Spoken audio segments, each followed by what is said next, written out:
Hi everybody, it's Lance. I wanted to go over today on how to get your home sold when you go out and hire a listing agent, what you need to do, and I'm going to keep this real simple. I'm basically going to keep it to three things you need to do, three steps. Step number one, interview agents. The National Association of Realtors say something like 76% of all homeowners list with the first agent they talk to. And that's just not good common sense. That's not a real good way to get your home sold. There's a lot of really good agents out there, but our industry is like your industry and every other industry. It's the 80-20 rule. 20% are doing 80% of the work, and actually statistically in real estate it's more like the 90-10. 10% are doing 90% of all the work. So think about that when you list your home. A lot of times people, I think they tend to think to themselves, well, all real estate agents are the same. And I had a gentleman say this last year after he hired a flat fee discount company, came out to his home, had his home in the market for a couple months, never had any activity. And then he hired me, and he ended up getting multiple contracts within a few days. And I told him, I said, look, if it was just as simple as putting your home on the multiple listing service and getting it sold, there would be companies like Keller and Remax and Prudential and Century 21. All these companies wouldn't exist. There'd just be all these little mom and pop companies out there. There's a lot more than that to get your home sold. So a couple questions I would ask when you get the agents out. And the first thing I would do is pick a few agents. And how do you go about picking them? Well, you could go and look through magazines. If you know someone's name, maybe you hear of agents sending you flyers. I think the best thing to do is just get into Google and type some keywords, other words, popular words in your area. So I'm in Tampa, so I might type in something like Tampa real estate, or I might type in Tampa foreclosures, or Tampa bank-owned properties, or something like this. Just some words, and just get an idea. Pick a few agents out of there, call them up. It's better to go over to their office and interview them there. I know you might be thinking, well, how can they look at my home? Well, you don't want them to look at your home when you're interviewing them. This is about marketing. He or she who markets the most will get it sold for the highest price. So you want to get a few agents. Just ask them some basic questions. How long have you been in the business? How many families have you helped move?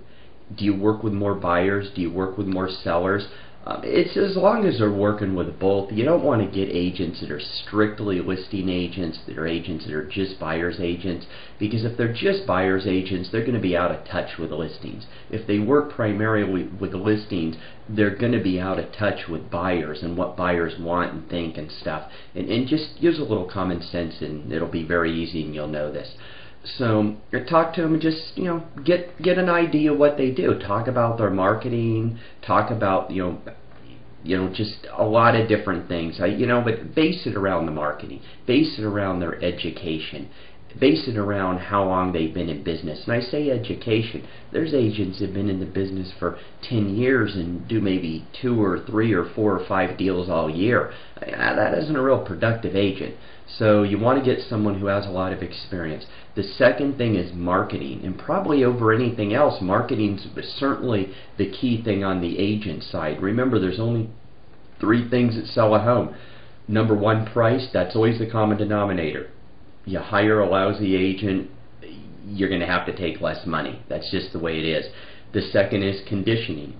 And the third is marketing on the agent side. So you'll definitely want to talk to the agent, interview them, and see what they do in the marketing. A lot of agents still bring those little flip things in from their company, and you could tell they didn't put this together. It's a company thing. They've been doing it for years.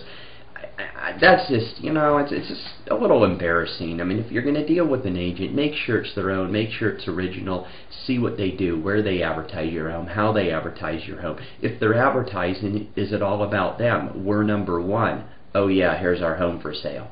We're the best realtors in the area. Oh yeah, here's a couple homes for sale. And there's a lot of agents that do that. They do what's called image advertising. You don't want those. And a lot are going to get out there and they're going to say, well, we put your home in the MLS, we put it in Realtor.com, and it'll be in Trulia, it'll be in Google. Well, it's going to be in all those. You just put it in the MLS, it's going to be in all those. Like I said earlier, the MLS isn't everything. So see what they do for marketing. The third is phone calls. How do they set up the showings? Now, if you're in a large area like Tampa, Detroit, Dallas, Chicago, there's a lot of companies out there that are showing companies. In other words, they set up the appointments to show the property. And those are the best. Example, I use one. They're open from 8 in the morning to 8 o'clock at night. I never miss a call. When someone looks in the MLS, they want to set up an appointment, they call the showing service and boom, it's done. Now, your typical agent who doesn't do that, the problem is if they're at an appointment, they're missing the showing, they're missing the phone call. I've had agents, and if you want to test this, do me a favor.